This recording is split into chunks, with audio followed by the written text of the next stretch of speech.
Hello friends, कैसे हैं आप सब। आई होप कि अच्छे होंगे।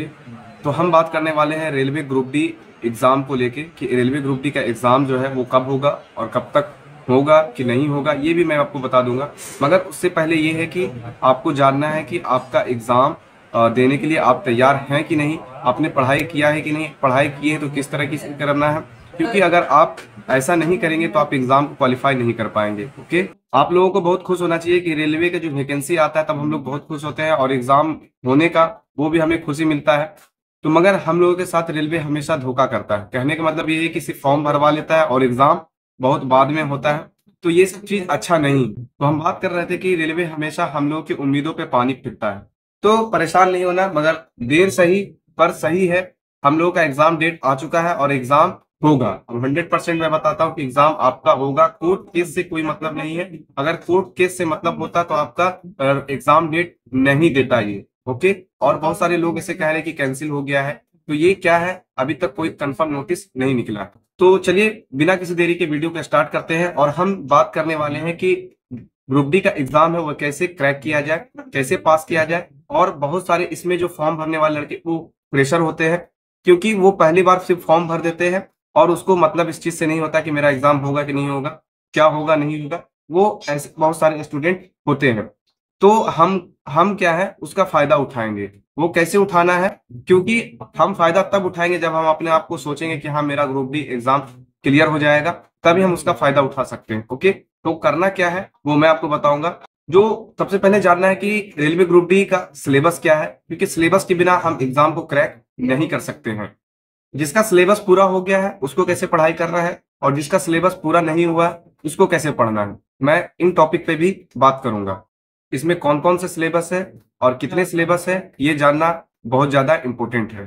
तो हम अलग अलग सब्जेक्ट पे बात करेंगे, क्योंकि अलग अलग सब्जेक्ट पे बात करेंगे और इम्पोर्टेंट बात करेंगे, क्योंकि हमारे पास समय नहीं है कि अब हम सिलेबस को फुल कंप्लीट करके और एग्जाम दे सके। क्योंकि एग्जाम आपका 60 दिन 50 दिन में अब होने वाला है। तो इस चीज का ध्यान रखते हुए मैं केवल इम्पोर्टेंट चैप्टर को मैंने रखा है और वो मैं आपको बता दूंगा। आप अपनी कॉपी में लिख लेना और उसके बाद उतना ही पढ़ना है। उसके अलावा अगर आप दूसरा पढ़ेंगे तो आपका केवल समय बर्बाद होगा। ओके, तो आप इस चीज का ध्यान रखें। तो चलिए सबसे पहले मैं बात करता हूँ जीके का, कि जीके के बारे में क्या है। क्योंकि जीके का जो पढ़ना बहुत लंबा सिलेबस है और जीके को आप बहुत ज्यादा वे में नहीं पढ़ सकते हैं, क्योंकि हमारे पास समय नहीं है। तो केवल इंपॉर्टेंट पढ़ना है और हमको एग्जाम क्रैक करना है रेलवे ग्रुप डी का। इतना ही काम है, तो हम आसानी से कर सकते हैं। अगर हम डेडिकेशन दिखाएं और अच्छे तरीके से हम उसको कंटिन्यू में करेंगे तो हम आसानी से रेलवे ग्रुप डी का एग्जाम पास कर सकते हैं। तो चलिए हम जीके के पहले टॉपिक पे बात करते हैं और पहला कौन सा टॉपिक है वो आप कॉपी में लिख लेना। मैं स्क्रीन पे आपको दिखा रहा हूँ। ओके, तो जैसा कि हमने आपसे कहा था कि यहाँ पे जो है आप लोगों के सामने यहाँ पे दिख रहा है स्टैटिक जीके। जीके के बारे में हमने कहा था आप लोगों का जीके जो है वो क्या पढ़ना है नहीं पढ़ना है, वो केवल इम्पोर्टेंट पढ़ना है क्योंकि आपके पास समय नहीं है। तो पहली बात यहाँ पे देखिए जो इम्पोर्टेंट है वो केवल इम्पोर्टेंट हमने उठाया है।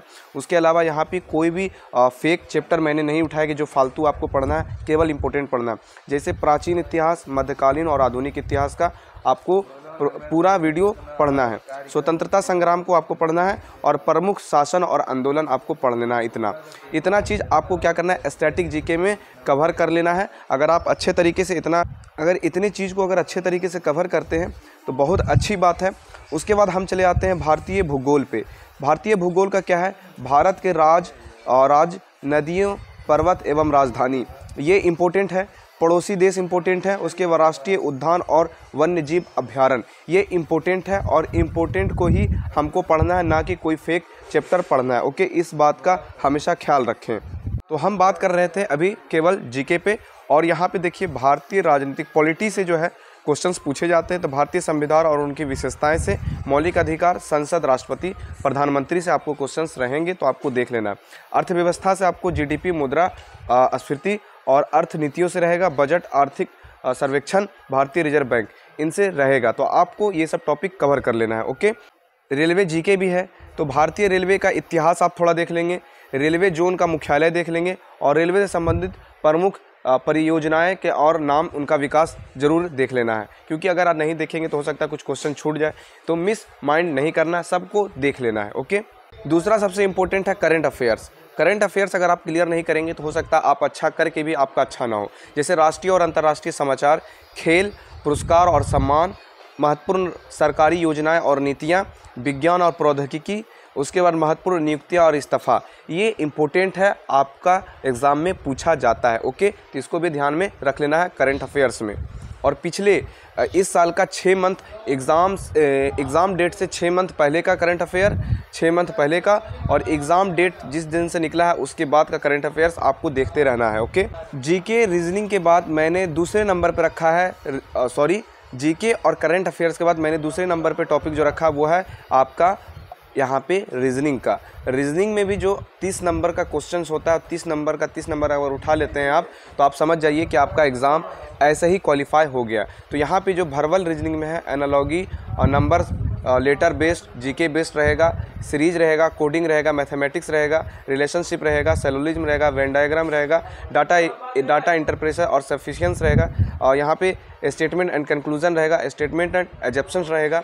ये सब क्वेश्चंस आपके हमेशा पूछा जाता है, ग्रुप डी में हमेशा पूछा जाता है। देखिए, स्टेटमेंट और एजप्शन का क्वेश्चंस हमेशा पूछे जाते हैं, तो इस चीज़ से घबराना नहीं है कि स्टेटमेंट का क्वेश्चंस यहाँ पे क्यों पूछा जा रहा है, तो यहाँ पे पूछा जाता ही है। ओके, इस चीज़ के लिए नहीं घबराना। क्लासिफिकेशन पूछा जाएगा, जंपिंग पूछा जाएगा, डायरेक्शन पूछा जाएगा, पजल, सीटिंग अरेंजमेंट यहाँ पे पूछा जाएगा।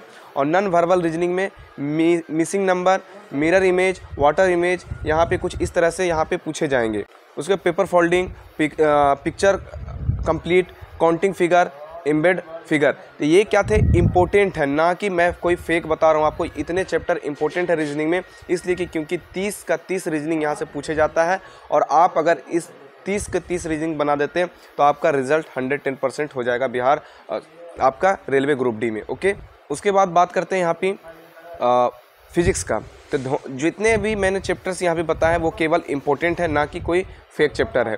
तो यहाँ पे देखिए, मैं आपको एक बात फिर से बता देता हूँ कि यहाँ पे ध्वनि से तरंगे और विभिन्न माध्यमों में ध्वनि की गति, उष्मा, हीट से आपको क्वेश्चंस कर लेने हैं, और इकाइयाँ, माप से, विभिन्न भौतिकी राशियों से, इससे भी क्वेश्चन आपको कर लेना है।